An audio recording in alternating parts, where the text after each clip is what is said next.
আমি আসলে খুবই হতাশ যে আমি কোনো পরিবর্তন দেখছি না। এত বড় একটা বিপ্লব হয়ে গেল, এতগুলো মানুষের জীবন গেল, এত রক্ত গেল। একটা প্রবল প্রবল প্রতাপশালী একটা সরকার, তার প্রধানমন্ত্রী, তার এরকম একটা পতন হলো। তারপরে যে পরিবর্তনটা আমরা সবাই আশা করেছিলাম বা ধারণা করা হয়েছিল যে কিছু একটা হবে, সেটার কোনো পরিবর্তন হয়নি। এখন আমরা পাল্টাপাল্টি করছি, একজনের আরেকজনের উপরে দায় চাপাচ্ছি। এবং আমি আহ, এই যে একটু আগে ফ্যাসিবাদ বিরোধী আন্দোলনের ঐক্যর কথা বলা হচ্ছিল। জি। দেখেন, এই ফ্যাসিবাদ বিরোধী আন্দোলনের সাফল্য নিয়ে সংশয় তো জাগে এই কারণে যে যারা এর সঙ্গে যুক্ত ছিলেন, যারা একাট্টা হয়ে আন্দোলনটা করলেন এবং এরকম একটা পরিবর্তন হলো 5ই আগস্টে, তাদের মধ্যে আজকে কি অবস্থা, বিভক্তি কোন পর্যায়ে চলে গেছে।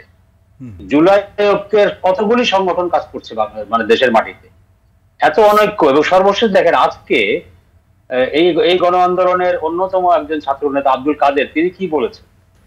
তিনি বলেছেন আমাদের, মানে তিনি এনসিপি কে উদ্দেশ্য করে বলেছেন যে আমাদের কোন নেতা যারা দিনের বেলায় বিএনপির বিরুদ্ধে বিষোদ্গার করেন, সন্ধ্যার পরে বিএনপি নেতাদের বাসায় গিয়ে 20টা সিটের জন্য তদবির করেন। তো এত অনৈক্য থাকলে আপনি যাদেরকে হটিয়েছেন ক্ষমতা থেকে, তাদেরকে যে ফিরে আসার সুযোগটা করে দিচ্ছে। এবং একটু আগে মুশফিক বলেছে জি। যে ককটেল ফাটছে, বোমা ফাটছে, আগুন সন্ত্রাস হচ্ছে বা আগুনের ঘটনা ঘটছে বিএনপি বা জামাতের অফিসের সামনে হয় নাই, এনসিপির অফিসের সামনে হয়েছে। এটা দিয়ে তিনি ইঙ্গিত করছেন যে বিএনপি এবং জামাত এই পতিত স্বৈরাচারকে আপনার পুনর্বাসনের জন্য তারাও কিছুটা হয়তো সুযোগ করে দিচ্ছে। তো এই যদি অবস্থা হয়, তাহলে তো পাল্টাপাল্টির প্রশ্ন আপনি যেটা বললেন, সেটা তো সামান্য একটা ব্যাপার।